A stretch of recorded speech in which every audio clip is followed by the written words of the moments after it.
This is Whisper from History, where forgotten voices rise again. After 32 episodes of dark history, we now open a new door into the unknown. In the history of the world, there are stories so haunting they shake the human soul.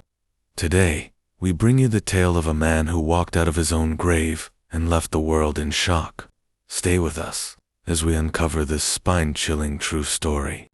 The wind howled across the bleak Russian steppe, biting into the flesh like 1,000 invisible knives. Snow lay heavy on the ground, muffling the sound of boots and shovels. A small group of men worked frantically, their hands raw, their breath visible in the frozen air. They were not digging to unearth treasure. They were not preparing for battle. They were burying a man alive. The year was 1942. The world was consumed by war. In the Soviet Union, death was everywhere, in the front lines in the villages, in the prisons of Stalin's secret police. But few stories from that dark chapter rival the tale of Fyodor Vasilyevich Makhno, a man whose fate was sealed in a shallow grave, only to defy death itself. He was a soldier, accused of cowardice, a crime Stalin's regime punished with merciless severity. To falter, even for a moment, meant execution.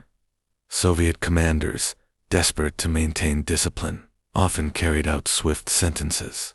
And so, on that freezing day, Fyodor was led to the edge of the trench.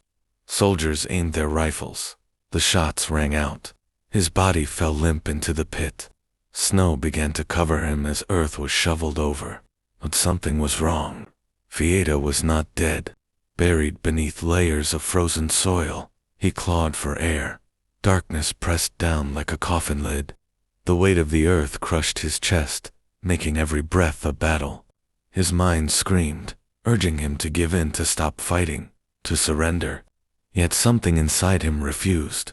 His nails tore bloody furrows into the soil. His lungs convulsed, desperate for air.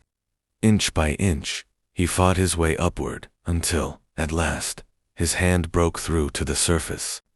He dragged himself free, gasping under the pale moonlight. Around him stretched silence. The soldiers were gone, convinced their sentence had been carried out. Fyodor stumbled across the frozen plain, a man risen from his own grave. But where could he go? To understand the weight of his survival, we must step back into the brutality of Stalin's Soviet Union. Fear ruled every corner of life. Entire villages were deported to Siberia on the mere suspicion of disloyalty. Soldiers were no exception. Stalin had signed the infamous Order No. 227, not one step back. Retreat was forbidden.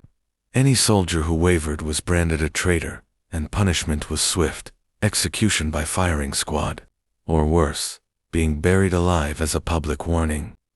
Fyodor was caught in this machine of terror. His crime was simple. He had been separated from his unit during the chaos of retreat. To the Soviet command, this was proof enough of cowardice.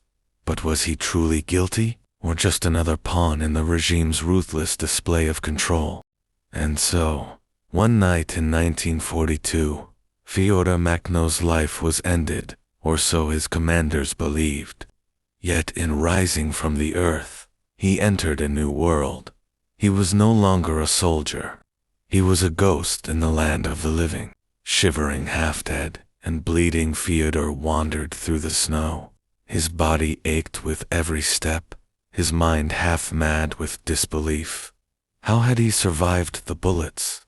Some claimed the firing squad had deliberately aimed wide, perhaps sparing him in secret defiance of Stalin's cruelty.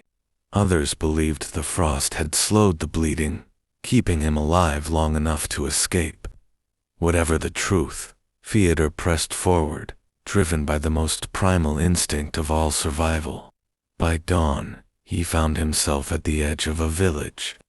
The houses stood silent, their chimneys cold. War had emptied the land of life. Only a handful of peasants remained, faces hollow with hunger. When they saw him stumble into the square, caked in dirt and blood, they crossed themselves in fear.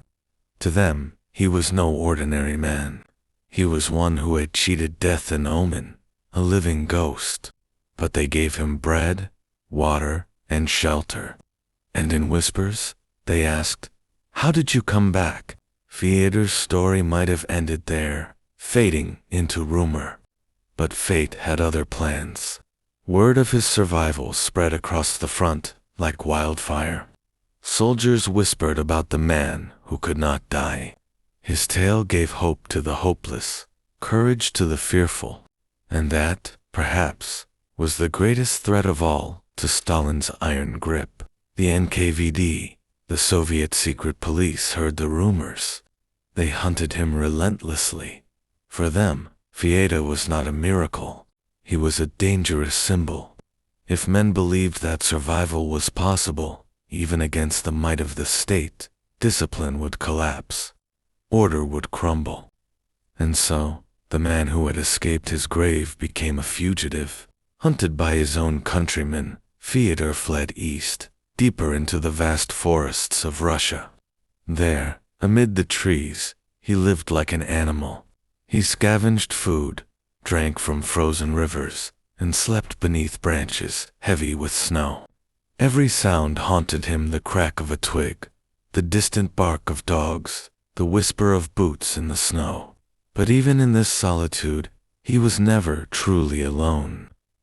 Other deserters, other broken men, drifted into the forests. They, too, carried scars of war and tyranny. Together, they formed a band of outcasts, bound not by ideology, but by survival. Some say Fyodor became their leader, guiding them through the wilderness. Others claim he wandered alone, appearing like an apparition at the edges of villages, before vanishing again into the woods. His legend grew with each retelling, but what was real and what was myth? Years later, after the war had ended, whispers of Fyodor's fate surfaced again.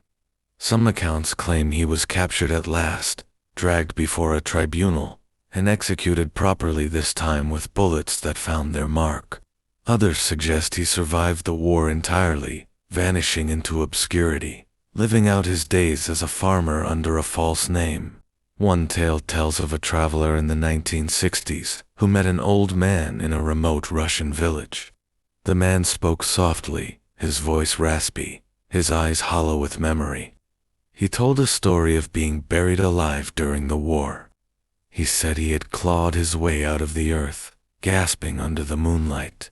Then he fell silent, as though realizing he had said too much. The traveler swore that the old man was Fyodor Mak. But can we ever know for certain? History is filled with shadows, where truth and myth blur together. The official Soviet archives remain silent on Fyodor's name. To the state, he may have been erased, as though he never existed. Yet the legend persisted in the trenches, in the villages, and in the hearts of those who longed for proof that survival, even in the darkest of times, was possible. The man who walked out of his own grave became more than flesh and blood. He became a symbol of defiance against death itself, a reminder that even under the weight of tyranny, the human spirit can claw its way back to the surface. And perhaps that is why his story endures, because it asks a question none of us can ignore. If buried by the world, would we have the strength to rise again? This was the story of a man who defeated death itself and walked out of his own grave. The question remains: if life were to bury you beneath the earth, would you rise again? Share your thoughts in the comments below. This was the very first episode of our new series, Unsolved Paranormal Events. If you enjoyed this story, don't forget to subscribe to our channel and explore all our playlists: Forgotten Geniuses, Dark History, and now Unsolved Paranormal Events. Remember, subscribing is the best way to never miss what comes next.